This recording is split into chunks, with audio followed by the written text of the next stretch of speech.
नमस्कार मित्रों, मेरा नाम है बाल मुकुंद और आप देख रहे हैं अपना यूट्यूब चैनल संस्कृत आस्था। अभी हाल ही में हमारा एक चैप्टर समाप्त हुआ है जिसका नाम था समास। जी हाँ, समास पढ़ के हम लोग समाप्त कर चुके हैं और जैसा कि आप जानते हैं प्रत्येक चैप्टर समाप्त होने के बाद हम उससे संबंधित कुछ प्रश्न लेकर आते हैं और हम सब उन प्रश्नों को हल करते हैं जिससे हमारा अभ्यास हो जाता है, क्योंकि अभ्यास के बिना कुछ भी संभव नहीं है। कर करत अभ्यास ते जड़मत होय सुजान, ऐसा कहा भी गया है। तो चैप्टर के नियम को पढ़ने के बाद, चैप्टर के फार्मूलों को याद करने के बाद, पूरा चैप्टर पढ़ने के बाद हमारे दायित्व बनता है कि हम उस चैप्टर से संबंधित कुछ महत्वपूर्ण प्रश्नों का अभ्यास कर लें, ताकि परीक्षा हाल में हमको जब क्वेश्चन मिले तो उससे हम घबराएं नहीं, बल्कि उसको हम आराम से समझकर उसको हल करें। जी हाँ, तो समाज से संबंधित प्रश्नोत्तरी श्रृंखला चल रही है जिसमें हम आपके लिए महत्वपूर्ण प्रश्नों को लेकर आते हैं और आज उसी तरह फिर समाज के भाग 19 में हम आपके लिए लेकर आए हैं कुछ बहुत ही अति महत्वपूर्ण प्रश्न, जिस प्रकार के प्रश्नों की परीक्षा में आने की पूरी संभावना रहती है। तो स्वागत है आपका हमारे यूट्यूब चैनल संस्कृत आस्था में। अगर आप नए हैं चैनल पर, अभी आपने चैनल को सब्सक्राइब नहीं किया है तो चैनल को सब्सक्राइब कर लीजिएगा, साथ ही बेल आइकन को प्रेस कर लीजिएगा। तो आइए आगे बढ़ते हैं और देखते हैं अपने पहले क्वेश्चन को कि पहले क्वेश्चन में हमसे क्या पूछ लिया गया है। तो जैसा कि आप लिखा हुआ देख रहे हैं, पहले क्वेश्चन हमसे पूछा गया है सामासिक प्रक्रिया द्वारा मिले हुए शब्दों को क्या कहते हैं। जी हाँ, सामासिक प्रक्रिया द्वारा मिले हुए शब्दों को क्या कहते हैं। आइए समझते हैं इसको। सबसे पहले जानते हैं कि सामासिक प्रक्रिया क्या होती है, समास में कौन सी क्रिया होती है। तो सामासिक प्रक्रिया में एक से अधिक शब्द होते हैं, जैसे राजा का घर, राजा का घर, या फिर राजा का पुत्र। इस प्रकार हम देख रहे हैं कि तीन शब्द हमारे सामने हैं। एक प्रक्रिया द्वारा, एक निश्चित क्रिया द्वारा इन सभी शब्दों को मिलाकर के एक शब्द बना लिया जाता है। जी हाँ, कई शब्दों को संक्षिप्त करके समेट करके एक शब्द बनाया जाता है और इसी क्रिया को समास कहते हैं।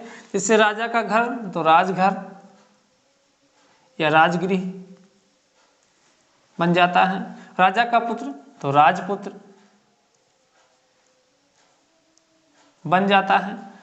अब कहा गया है आपके प्रश्न में कि सामासिक प्रक्रिया द्वारा मिले हुए शब्दों को, यानी सामासिक प्रक्रिया से जो शब्द आपस में मिल जाते हैं, इस मिले हुए शब्द को, जी हाँ, इस संक्षिप्त हुए मिले हुए शब्द को क्या कहते हैं।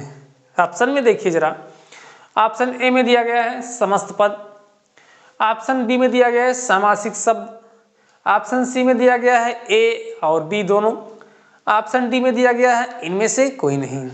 ये चार ऑप्शन है आपका।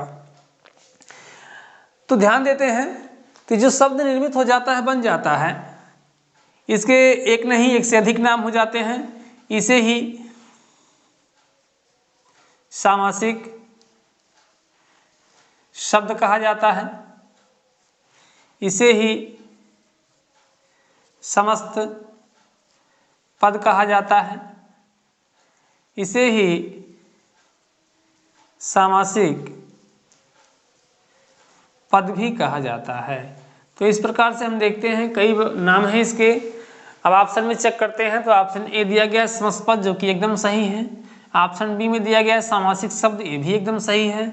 और ऑप्शन सी में दिया गया, जब दो ऑप्शन सही होता है तो एक ऑप्शन आपको जरूर मिलता है, वो होता है दोनों ऑप्शन को लेकर के, जैसा कि आपका ऑप्शन सी है ए एवं बी दोनों, और यही ऑप्शन आपका सही होगा।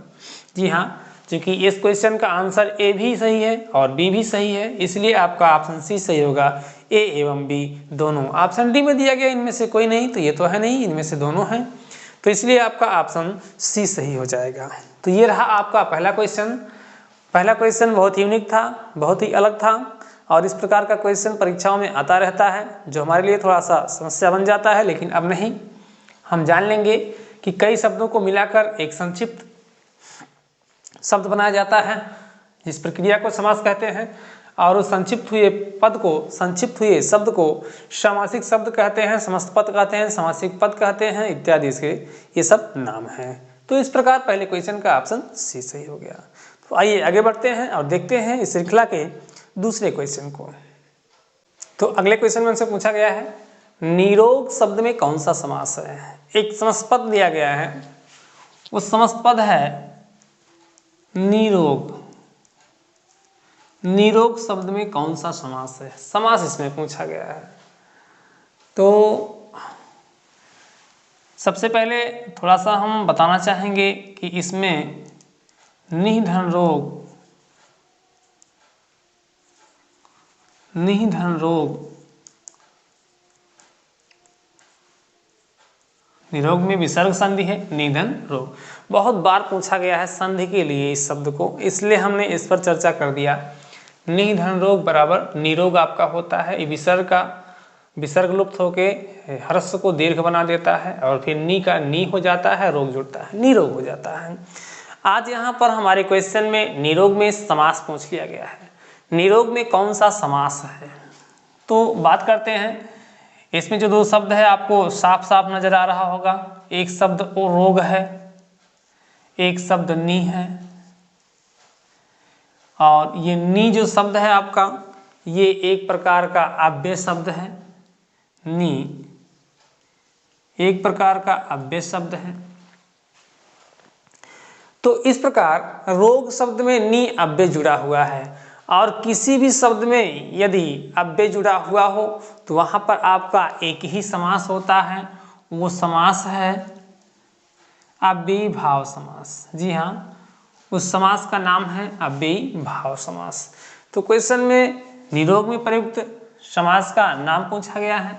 ऑप्शन ए कर्मधारय समास है, ऑप्शन सी तत्पुरुष बहुव्रीहि, ये तीनों नहीं है। आपका सही है अव्ययीभाव समास।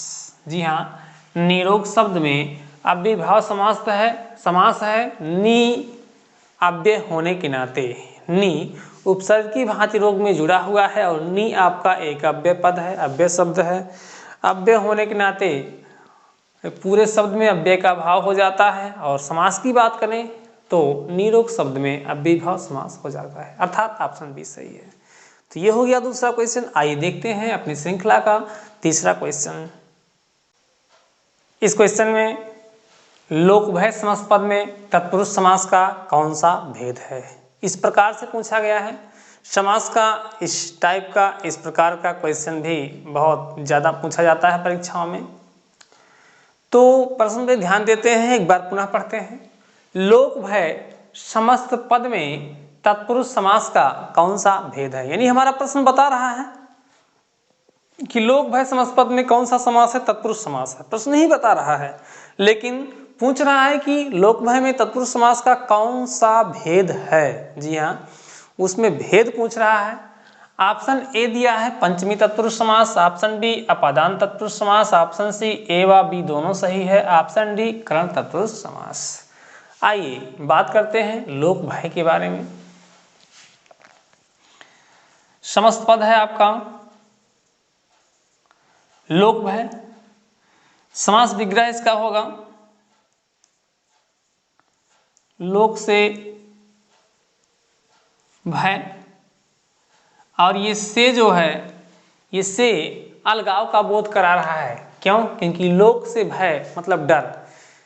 लोक से अगर किसी को डर रहेगा तो वो लोक से दूर होने की कोशिश करेगा, लोगों से दूर भागेगा, अर्थात अलगाव का बोध होगा। दूसरी बात आपको बता दें, जहां पर भी भय हो, डरने वाली बात हो, वहां पर अलगाव का ही बोध होगा। जैसे हम कुत्ते से डरते हैं तो कुत्ते से डरेंगे तो कुत्ते से दूर ही भागेंगे, अर्थात कुत्ते से अलग होने की कोशिश करेंगे। इस प्रकार अलगाव का बोध हमको होता है। उसी प्रकार सर्प से भय, सर्प से हमको भय है तो हम दूर रहेंगे, अलगाव का बोध होगा। इसी प्रकार यहाँ लोक भय, लोगों से भय, इसका अर्थ निकलता है, अर्थात लोगों से जब हमें भय रहेगा तो हम लोगों से दूर ही भागेंगे, अलगाव का बोध होगा। और जहाँ पर अलगाव का बोध होता है वो हमें अपादान का बोध कराता है। अपादान की विभक्ति से होती है, देखिए से हमको यहाँ मिल गई है, और अलगाव का भी बोध हो रहा है। अपादान की बात करें तो कर्ता कर्म करण संप्रदान और अपादान 5वें नंबर पे आता है। इसलिए इसे पंचमी भी कहा जाता है। पंचमी भी कहा जाता है, अपादान भी कहा जाता है। दोनों नाम हैं। जहाँ पर समास विग्रह करने पर बीच में से मिल जाए, अलगाव का बोध हो, वहाँ अपादान होता है, या फिर हम कह दें कि पंचमी होता है। क्वेश्चन में देखें तो लोक भय के लिए ऑप्शन ए है पंचमी तत्पुरुष समास, जो कि बिल्कुल सही है। ऑप्शन बी में है अपादान तत्पुरुष समास, जो कि बिल्कुल सही है। दो दो ऑप्शन सही है, इसीलिए ऑप्शन सी आपका दिया गया है ए व बी दोनों। तो आपका ऑप्शन सी सही होगा, ए व बी दोनों सही है। अच्छा, इसमें एक बात समझने की है कि कभी कभी परीक्षाओं में हम जल्दी में रहते हैं, सोचते हैं कितनी जल्दी कितना क्वेश्चन हम कर लें, और जल्दी में हमने पढ़ा कि लोक भय समास पद में तत्पुरुष समास का कौन भेद है, हम जानते हैं पंचमी है। तो हमने जैसे ही ऑप्शन ए देखा पंचमी, उसको हमने सही कर दिया, गोला काला कर दिया अपना, जो कि सही होते हुए भी गलत हो जाता है।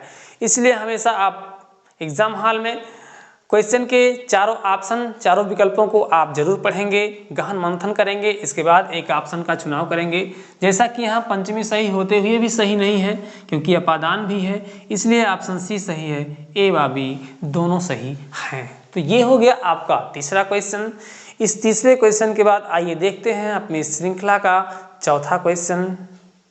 चौथे क्वेश्चन में पूछा गया है जलवायु समास पद में कौन सा समास है। एक बहुत ही अच्छा सा उदाहरण इसमें लिया गया है, बहुत ही अच्छा सा समास पद लिया गया है। वो समास पद है जलवायु। जलवायु में कौन सा समास है, ये पूछ लिया गया है। आइए देखते हैं। तो जलवायु का जो समास विग्रह होगा, इसमें दो चीज़ें हैं, दोनों अलग अलग हैं, एक जल है और एक वायु है। दोनों ही प्रधान है, दोनों का अपना अस्तित्व है। तो इस प्रकार इसका जो समास विग्रह होगा वो होगा जल और वायु। हम देखते हैं बीच में और छुपा हुआ है, और जिस समास पद में बीच में और, अथवा, तथा इत्यादि जैसे समुच्चय बोधक शब्द छिपे हुए होते हैं, उसमें एक ही समास होता है। वो समास है आपका द्वंद्व समास। जी हाँ, जल और वायु दोनों पद प्रधान है, दोनों की प्रधानता है, इसलिए आपका हो जाएगा द्वंद्व समास। तो इस प्रकार चौथे क्वेश्चन का ऑप्शन ए सही होगा, द्वंद्व समास। ये बहुत ही अच्छा शब्द था।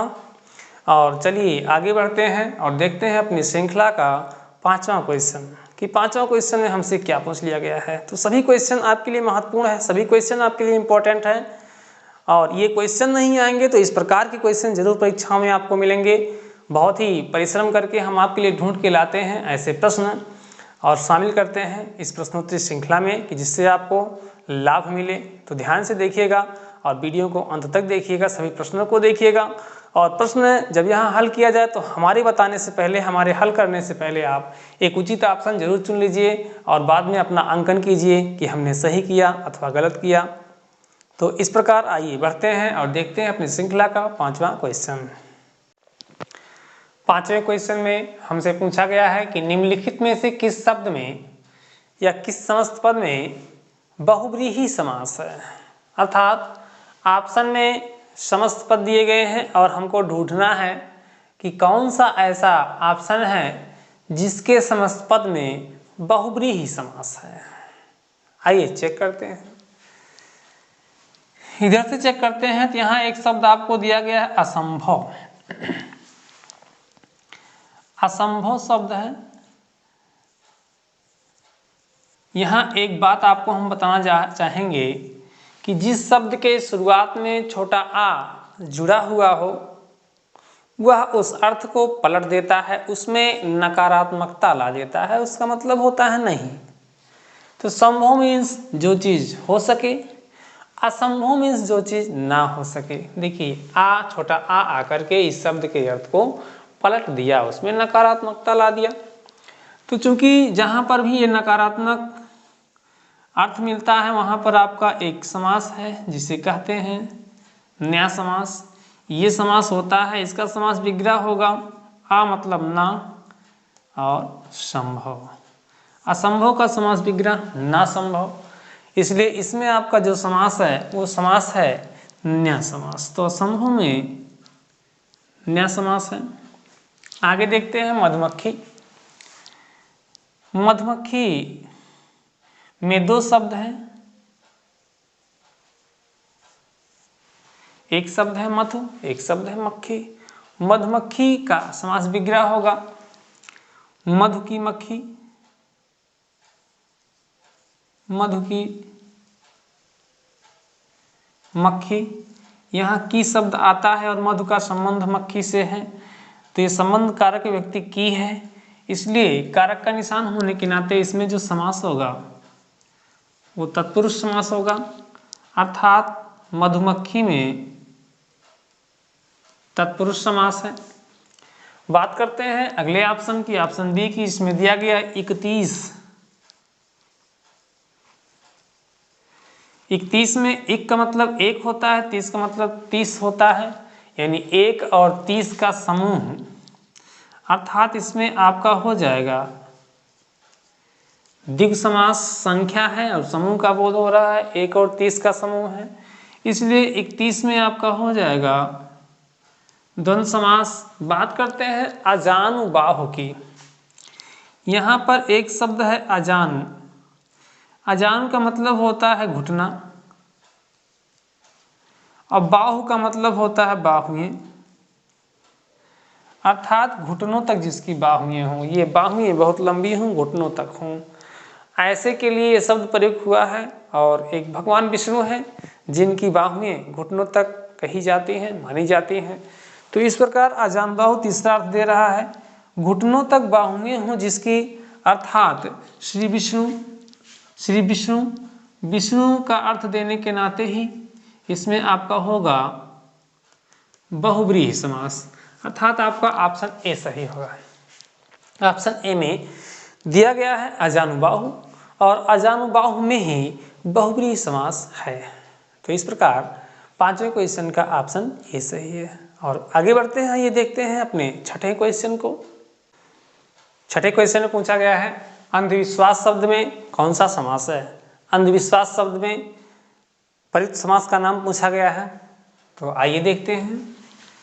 अंधविश्वास में दो शब्द हैं, एक अंधा है, एक विश्वास है। इस प्रकार इसका समास विग्रह होगा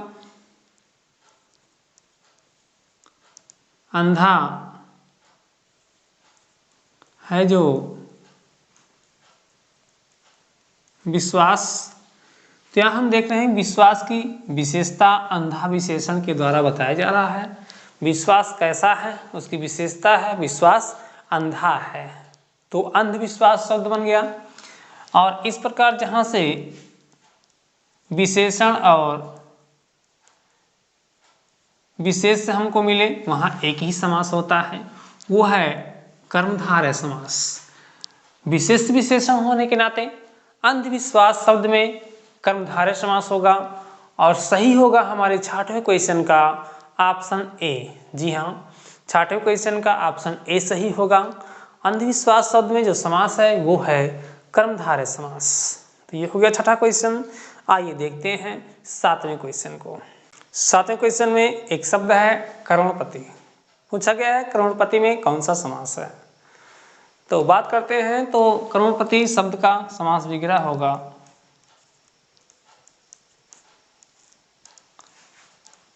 करोड़ों का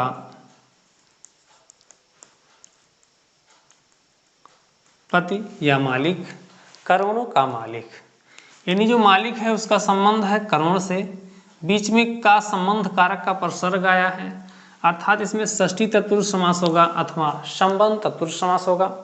तो देखते हैं ऑप्शन, कर्म तत्पुरुष समास नहीं है, कर्म तत्पुरुष समास नहीं है, पदान नहीं है, बल्कि क्या है संबंध तत्पुरुष समास। का, की, के इत्यादि संबंध की प्रसर्ग यदि समास विग्रह करने पर मिल जाए तो वहाँ पर आपका संबंध तत्पुरुष समास होता है, या फिर यूँ कह लीजिए षष्ठी तत्पुरुष समास होता है। तत्पुरुष समास के जो भेद हैं, द्वितीय तत्पुरुष समास अथवा कर्म तत्पुरुष समास, तृतीय तत्पुरुष समास अथवा कर्म तत्पुरुष समास, चतुर्थी तत्पुरुष समास अथवा संप्रदान तत्पुरुष समास, और पंचमी तत्पुरुष समास अथवा अपादान तत्पुरुष समास, फिर संबंध तत्पुरुष समास अथवा षष्ठी तत्पुरुष समास, या फिर सप्तमी तत्पुरुष समास अथवा अधिकरण तत्पुरुष समास। ये 6 भेद किए गए हैं। जिस समास विग्रह करने पर जिस कारक की विभक्ति मिलती है वही उसका प्रकार होता है। तो इसमें संबंध कारक का प्रसर्ग विभक्ति मिला है, इसलिए संबंध तत्पुरुष समास इसमें हो जाएगा। यानी सातवें क्वेश्चन का आपका ऑप्शन सही होगा ऑप्शन सी। जी हाँ, ऑप्शन सी। तो ये हो गया 7वां क्वेश्चन। आइए देखते हैं आज की श्रृंखला का अंतिम क्वेश्चन, 8वां क्वेश्चन कि 8वें क्वेश्चन में हमसे क्या पूछा गया है। तो 8वें क्वेश्चन में हमसे पूछा गया है कि जब परस्पर संबंध रखने वाले दो अथवा दो से अधिक शब्दों के बीच की विभक्ति को हटाकर उन्हें मिलाकर एक कर दिया जाता है तो शब्द के इस मेल को क्या कहते हैं। ऑप्शन है संधि, समास, छंद, अलंकार। ये 4 ऑप्शन दिया गया है।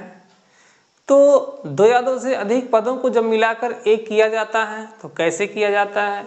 जैसे मान लीजिए आपका शब्द हो